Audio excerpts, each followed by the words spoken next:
Hey you guys, it's Rachel here with Senza Tempo Cane Corso. So I'm here at the local Home Depot with my boy Jeffy, and I'm doing some training with him. And he's the kind of dog that he went through some confidence issues.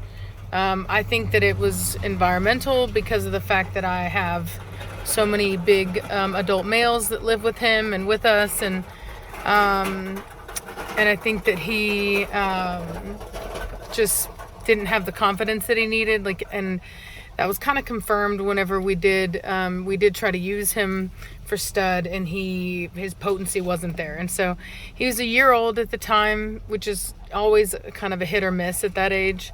He did have one puppy, but no more than that. So I've noticed a lot of, one of the things that we did is we put him outside with a female, and gave him an area for it to be his own, so like his own territory, and a female that was a very submissive female. Gave him time to do that, put him kind of closer to the front of the yard so that he could be like a protector, barking and whatnot whenever there's people that come or whatever. And so I used to always take my Telluride with him, but I wanted to kind of switch it up. And so the last time I brought him out, I brought him in this truck because I wanted to help kind of associate this outing with a different vehicle and just kind of try to help him kind of reset a little bit.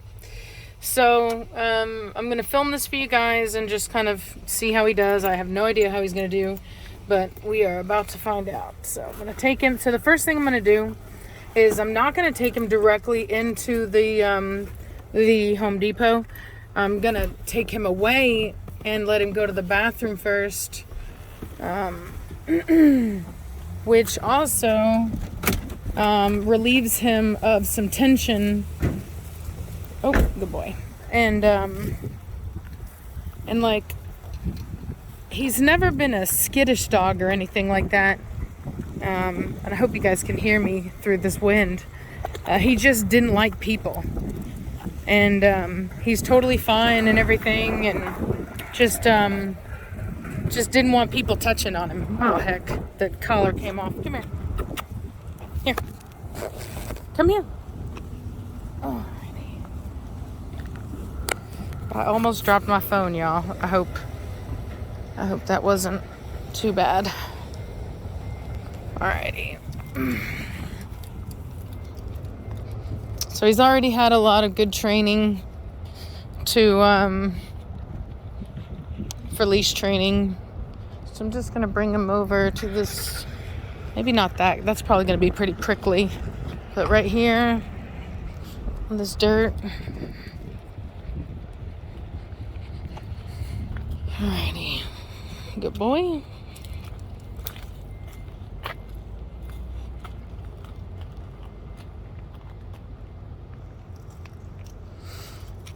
Oh, watch out now.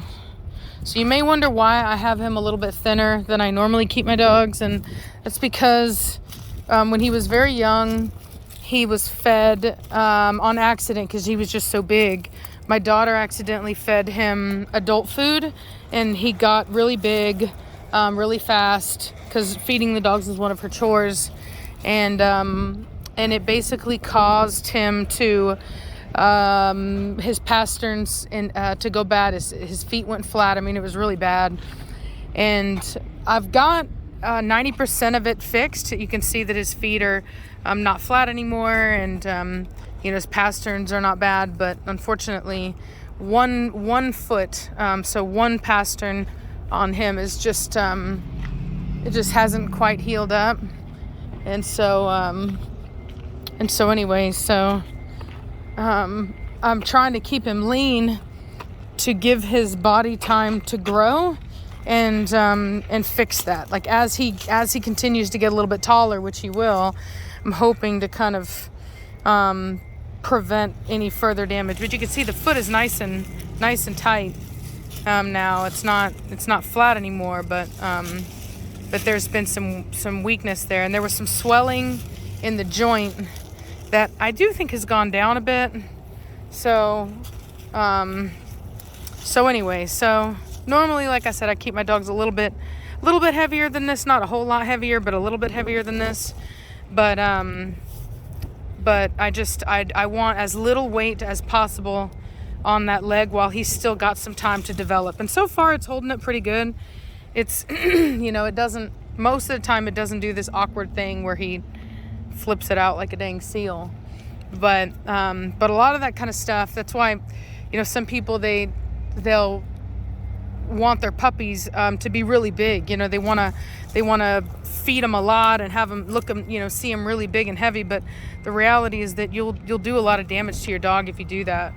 And you'll really mess up their feet and their pasterns.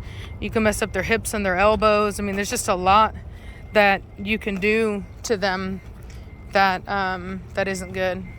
So I guess he doesn't need to go potty. So we're just gonna go in, see how he does. You're a good boy? Are you a good boy?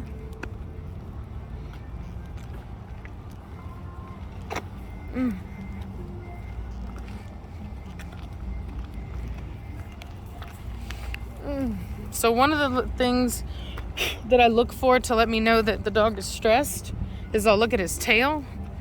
And so his tail is not, it's not like super tense, but it is a little tense in the sense that he does have it arched down a little bit. It's not tucked, but it's not in the most confident position either, which is fine. It is what it is, I should be on the other side of him for this leash.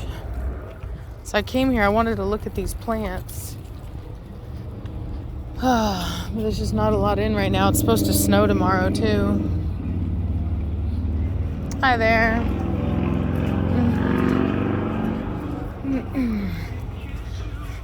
So I like that. There was no avoidant behavior, meaning that he didn't do anything to try to get away. He didn't pull away. He didn't give any indications of having like the whites of his eyes, anything like that. It was a very fine and normal response. And the tail has also softened and is looking better. And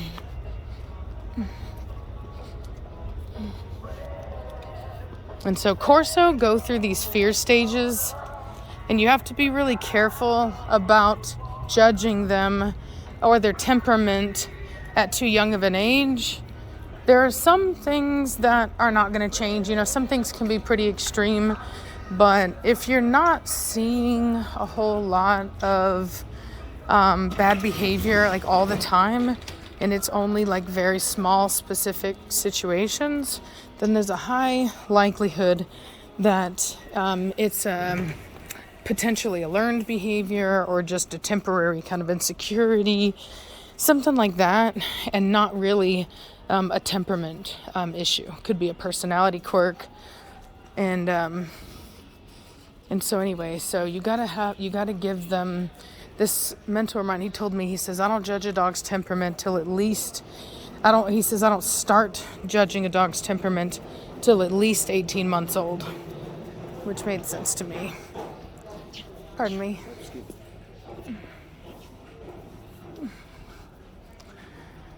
Alrighty, so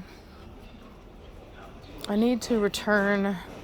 I have something I need to return, but I bought another battery for my thing and I didn't even need it. So tail looks good. It's relaxed. Good boy. Eyes are relaxed. Expression is relaxed. Everything looks really good. His eyes are not darting around in fear. You know what I mean? Anything like that, which is really good. I don't have any video of what he used to be like, but I can tell you that he was looking around like the boogeyman was going to get him everywhere. And I actually got like kind of paranoid about it And I was called my mentor, and I was like, am I dealing with like a bad temperament? Like, is that what this is? And we talked about how he is and everything else. And he was like, he's like, I don't ever judge a dog's temperament before 18 months. And he thought kind of like I did, that it was environmental. And so we did what we could to fix that. And then it was fine. Hi. Hi.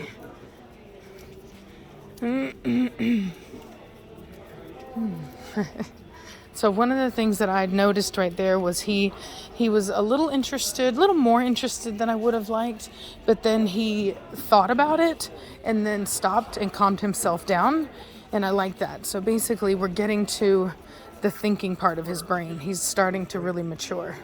So we're going to walk through all these people.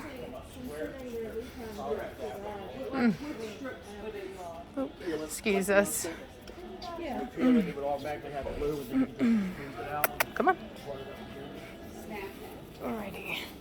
So he did a thing where he had his head down kind of low and he looked up, and that's not necessarily the best thing, but tail is still where it should be. We're still relaxed. What he did could have meant two things. One, he was just curious. He wanted to smell. Two, he was a little wary and wanted to smell. So the wariness, the curiousness, hard to tell, but judging by the rest of his demeanor, everything is super relaxed. You know, I would say that I'm not too worried about it. I think it's more curiosity.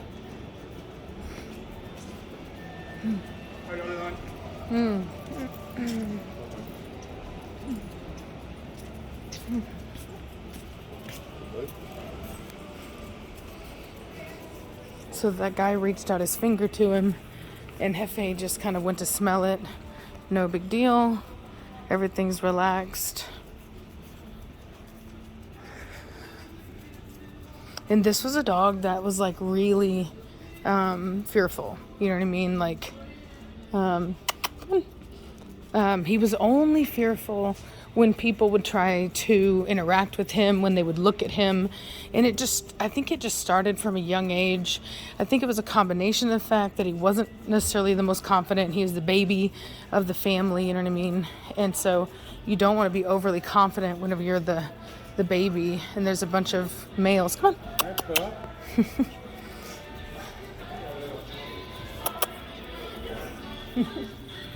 So the reason why I think he tries to approach is he's trying to be a good boy. He knows that I like him to interact with people, and so I think that that's why he's trying to interact. Now, used to, he would try to pull me to go out the door. So he's looking at it and he's thinking about it, but nope. Tail seems relaxed. Good boy. Good boy, Jeffy. Are you a good boy? Are you a good boy? You your baby. Yeah, he's doing really well. Come on. So now the kid scared him just then. Tail went tucked a little bit. Kids kind of scare him a little bit. And it's a very underestimated thing. I get people asking me all the time, you know, are your dogs good with kids? Well, they'd be good with kids if they were raised around kids, but my dogs rarely see children. And so they don't know what to think of kids. Could they be socialized to children? Absolutely. But not all of them are going to respond to kids the same way. It really comes down to, is the dog smart enough to recognize that it's just a little human? Come here. Come here. Sorry. Thank you. So anyway, and like I said, that oftentimes is, once again, a maturity issue. So we got to be, one of the things that I learned, come on, good boy, come on. Oh, look at that, there's something big coming. See how he does. You're a good boy, very relaxed. Let's, sorry, get your butt out of the way, dude. You go ahead. Thank you. Yeah. Come on. Good boy. It might be easier to pull. Yeah. It might be easier to pull this way. Come on. All right. So So anyway, so one of the things that I was really thinking about lately was how I remember growing up as a kid and like how it was like normal for kids to be weird, you know, like they would go through like weird phases, and then like they would just come out of it eventually.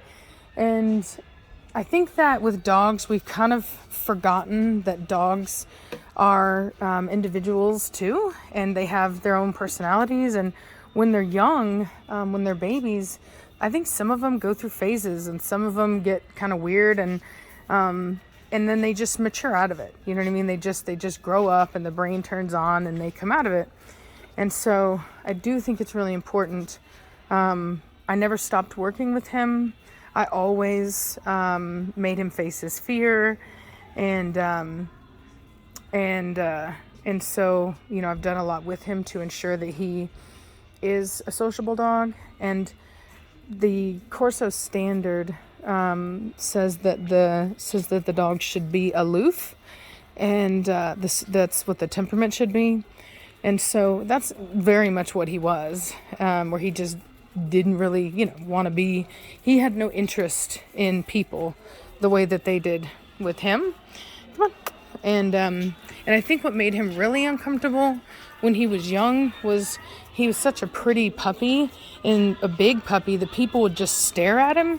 And that's not something that a lot of dogs like. They don't like to be stared at. It makes them uncomfortable, because in the dog world, that's more of a threat. You want to go outside? You want to go outside? And so anyway, this way, because I need to get some grass seed that will go in some dark. I need grass seed that will grow in low light. So anyway, now I forgot what I was going to say. Anyway, so we have to remember to give dogs time to grow, to be weird as young individuals. I think in the dog show world, it's very, like, everybody wants their dogs to show really early. They want to have them out like as quick as possible. And when you do that, you put a lot of pressure on young dogs, because, you know, you want them to be able to accept and adapt to that show environment.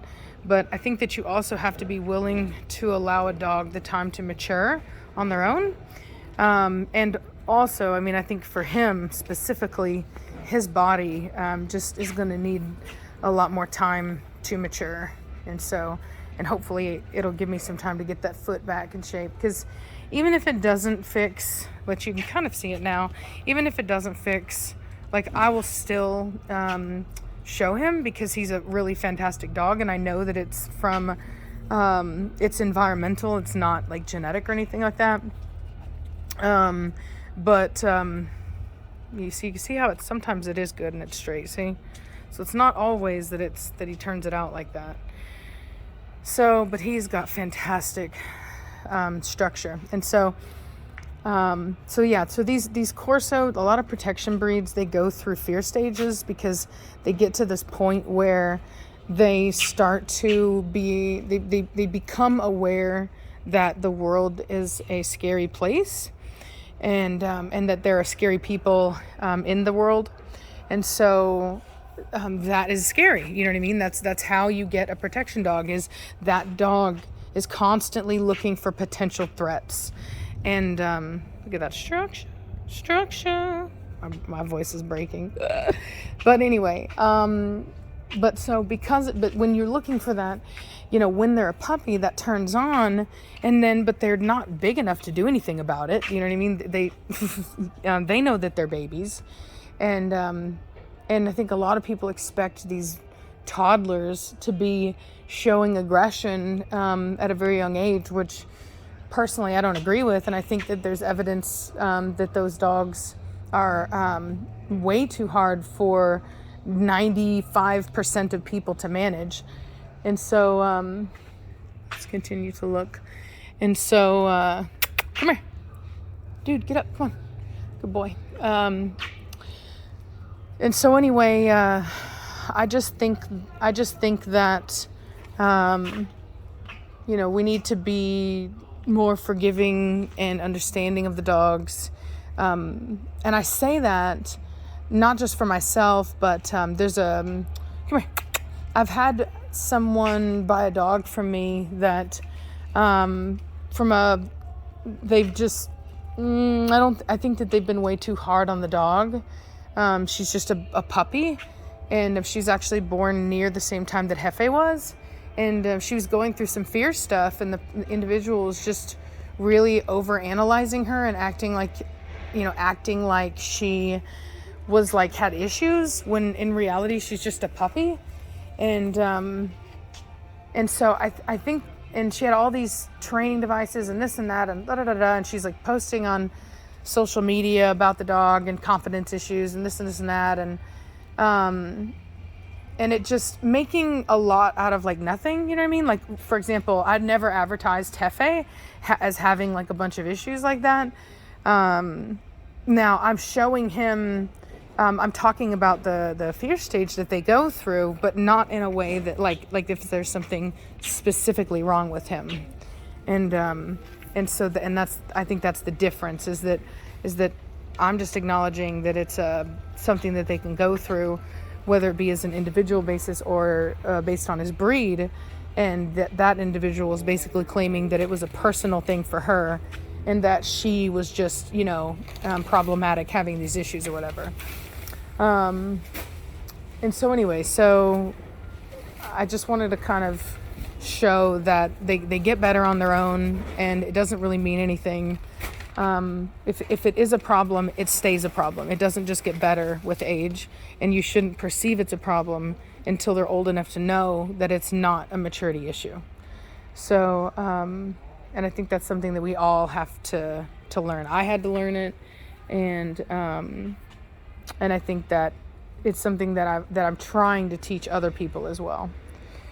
So anyway, I found my grass. I'm going to use that dense shade mix because that is what is in the front of my house, and I'm gonna get that, and we're gonna see what happens. So anyway, I hope you guys are having a good day, and I'll talk at you later.